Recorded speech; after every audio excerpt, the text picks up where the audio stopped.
Hello दोस्तों, आप सभी का हमारे चैनल खबर मंथन में स्वागत है। दोस्तों, झारखंड में चीनी वायरस के 1537 नए मरीज मिले हैं, वहीं 3 लोगों की मौत हो गई है। राज्य में चीनी वायरस का सिलसिला थमने का नाम नहीं ले रही है। लगातार नए मरीजों की संख्या बढ़ती जा रही है। एक दिन में 1537 नए मरीज मिले हैं, जिसके बाद अब राज्य में कुल संक्रमितों की संख्या 48,039 हो गई है। वहीं इससे मरने वाले की संख्या भी 450 के करीब पहुँच गई है। राज्य में चीनी वायरस से स्वस्थ होने वाले मरीजों की संख्या अब 30,000 के पार हो गई है। वहीं झारखंड में अभी 15,000 के पार एक्टिव केस हैं। 10 दिनों के दौरे पर झारखंड पहुंची 3 सदस्यीय केंद्रीय टीम।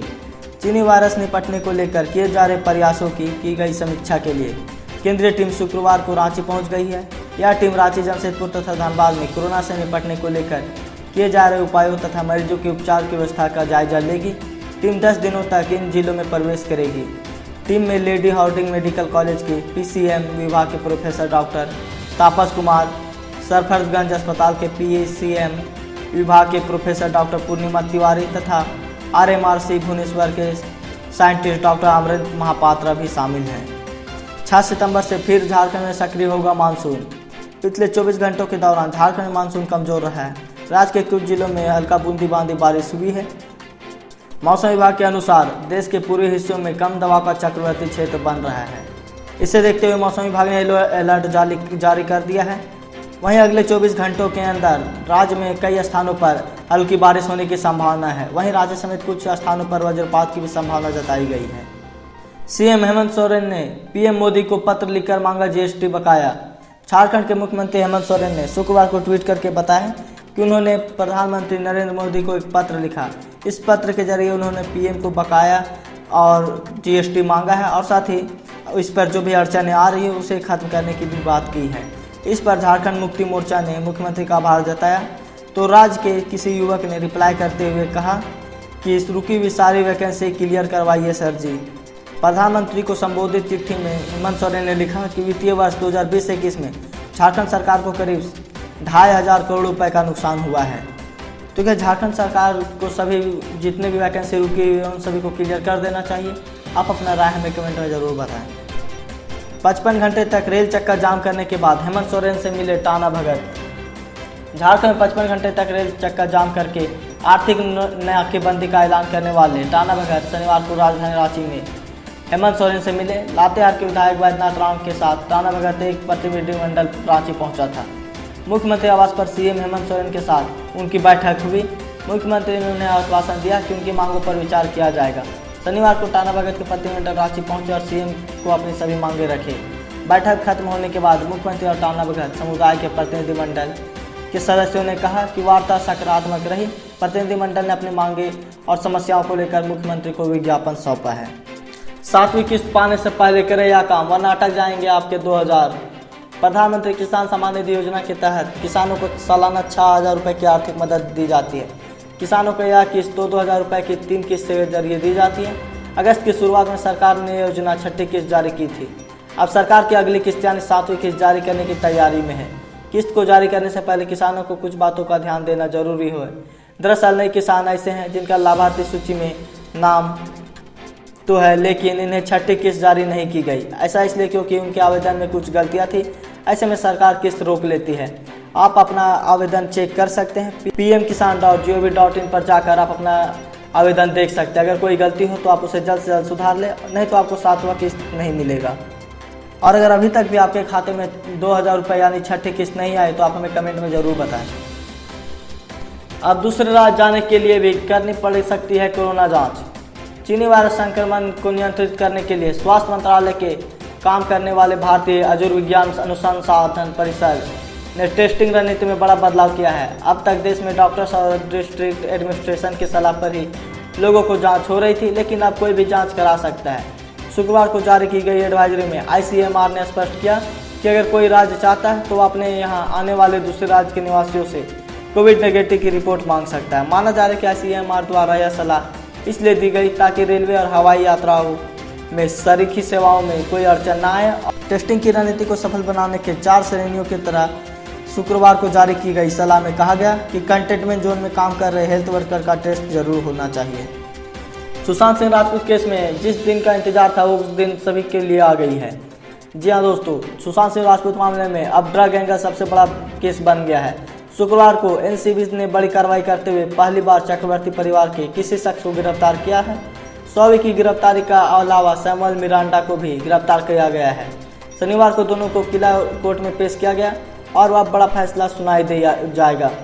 कोर्ट ने एनसीबी की मांग करते हुए शॉवी सैमुअल मिरांडा को 9 सितंबर तक रिमांड पर भेज दिया है। वहीं कैजान को 14 दिन की न्यायिक हिरासत में भेजने का फैसला सुनाया गया। वे जैद नाम के ड्रग पैडलर से लगातार टच में थे। कई व्हाट्सएप चैट सामने आई है जहां पर शॉवी ड्रग्स को लेकर खुलकर बात कर रहा है। वे इन ड्रग्स का नाम तक ले रहे हैं। तो क्या ऐसे लोगों पर ज़्यादा से कड़ी सज़ा मिलनी चाहिए या नहीं, आप हमें कमेंट में ज़रूर बताएं। रविवार को जारी होगा IPL 2020 का नया शेड्यूल। इंडियन प्रीमियर लीग के 13वें सीजन का आगाज होने में अब सिर्फ 2 सप्ताह का समय बाकी है, लेकिन इस बार इस लीग का शेड्यूल अभी तक जारी नहीं हुआ है।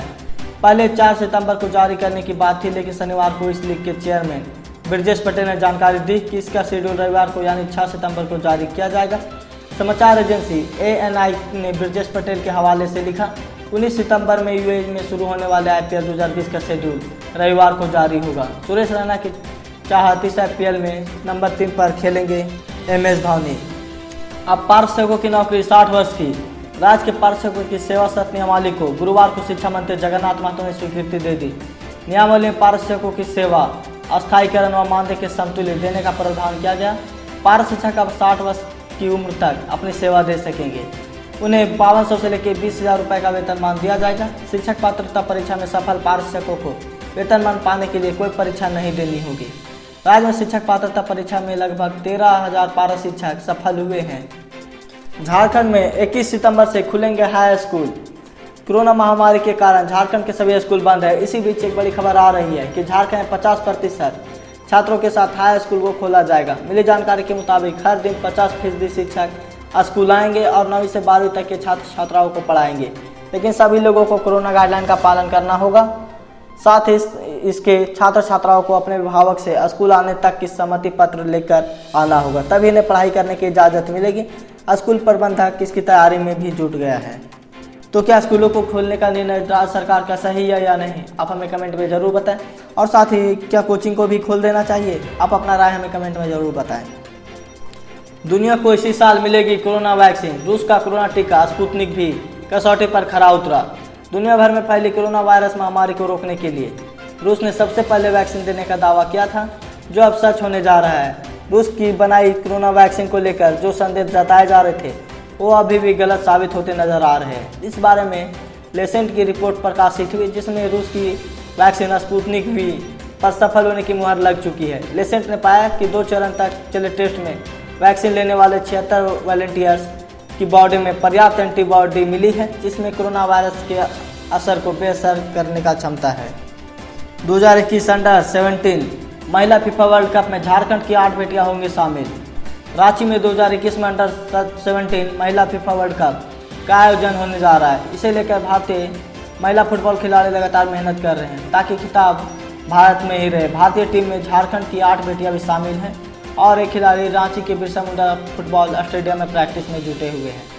अंडर 17 महिला वर्ल्ड फुटबॉल टीम में झारखंड की 8 महिलाएं शामिल हैं। रांची के मोराबादी स्थित बिरसा मुंडा फुटबॉल स्टेडियम में प्रतिदिन 8 महिलाएं खिलाड़ी नियमित समय में कड़ी मेहनत कर रही है। सुनीता मुंडा भी अंडर 17 वुमेन्स टीम की महत्वपूर्ण खिलाड़ी है। वर्ल्ड कप के पहले इन खिलाड़ियों के लिए कैंप का आयोजन किया जाना है।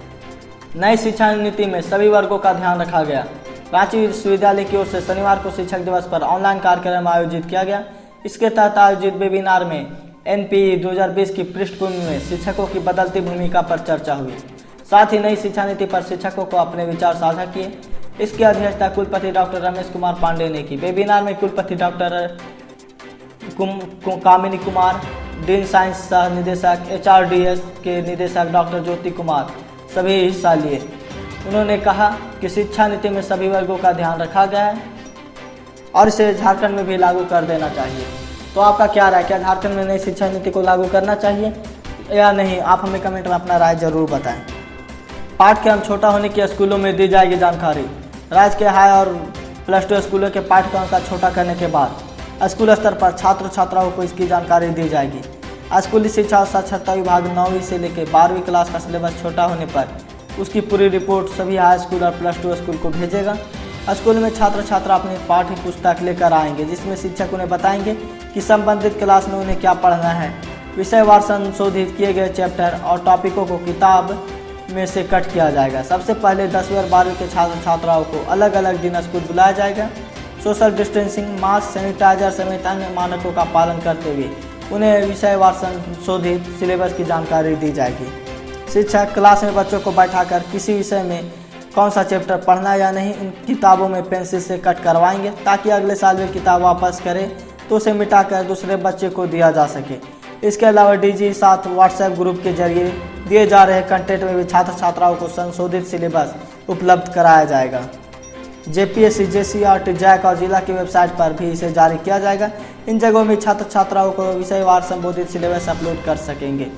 तो आज की ताज़ा खबर बस इतना ही। अगर आप हमारे चैनल में नए हैं तो चैनल को सब्सक्राइब कर दें और बेल आइकन दबा दें, ताकि जब भी वीडियो डालें नोटिफिकेशन आप तक चला जाए। और साथ ही लाइक और शेयर करें।